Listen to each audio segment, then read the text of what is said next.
This is the best yet.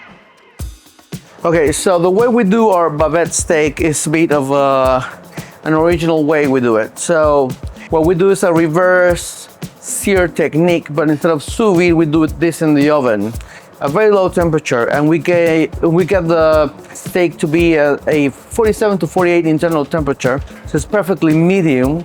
But what we do differently than anybody else is we do like a really deep, quick sear in extra hot ghee, which is very expensive to do, but it gives you the best results.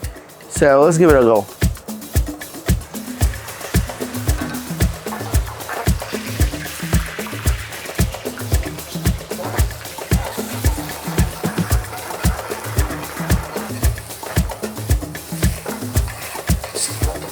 And what we produced is a perfectly seared steak in a matter of seconds.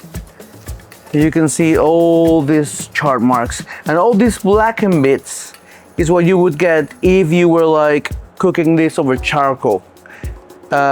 When you eat something that is cooked over charcoal, what you're tasting is not the charcoal itself, it is the fat dripping over the charcoal, creating what is called a pyrolization, which is these black marks, which is what gives the scent of charcoal basically.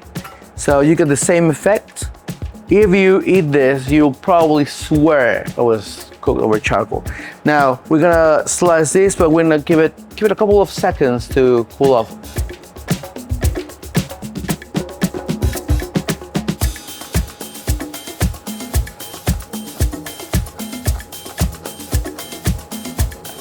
So look, you get a perfectly seared steak. Every nook and cranny is being caramelized. And then in the inside, you're minimizing the gray area.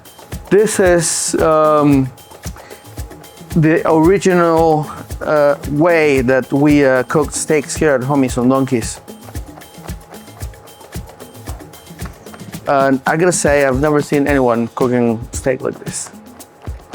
Okay, so we're gonna put all this beautiful steak here. So some sea salt. And when we cook the steak, it releases a lot of juice, which we gather and then we put it back into the steak. And as juicy as it is, this is gonna make it extra juicy. It's like almost recovering all those juices when you cook a steak and you leave it on the board resting, and then your board ends up full of beautiful steak juice all over the place. Well, guess what? It's almost like we're like mopping it up, and then we'll put it back in the steak with this very clever technique. Then we're gonna use a little bit of our picanha fat, a little touch. Okay. Now we're talking. Look at this steak. Okay, so now a couple of nice tortillas. We're gonna go yellow corn for this one. Nice and juicy. We're adding some roasted jalapeno relish. That is a mix of the roasted jalapenos like these ones. And then we char them with the blowtorch. And then we make a relish with a mix of red and white onion. And then basically just season it with desiccated garlic oil, sea salt. Then we add a little bit of Spanish onion, finely diced, more like mince. This is very finely done. And we're gonna go rustic on this one. So it's just cilantro, coriander on this, a little bit of our pickled red onions, and basically you have something that is fatty, salty, vibrant. You have the sulfur compounds from the raw onion, green notes from the coriander, high acidity from the pickled onion, and it has every single layer of taste that you would want in a piece of food. And the steak is, you know, but if I say it, but it's perfectly cooked. So there you have it.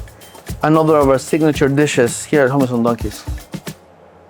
I'm super excited about this one. Let's dive in true fashion. We're not going to use any cutlery, so excuse me if this doesn't look that great, but I'm going to enjoy it anyway. This is the best yet. This one's really different to the other one because you just get the spice from the jalapeños. It's really good. But then the acidity from the onions comes through, cuts it out, super nice, and you get that real smokiness from the beef. This one is a winner. Like, if you can make this at home, you want to be opening your own version of Hummus on Donkeys. If not, get yourself down here because this is worth the trip to East London.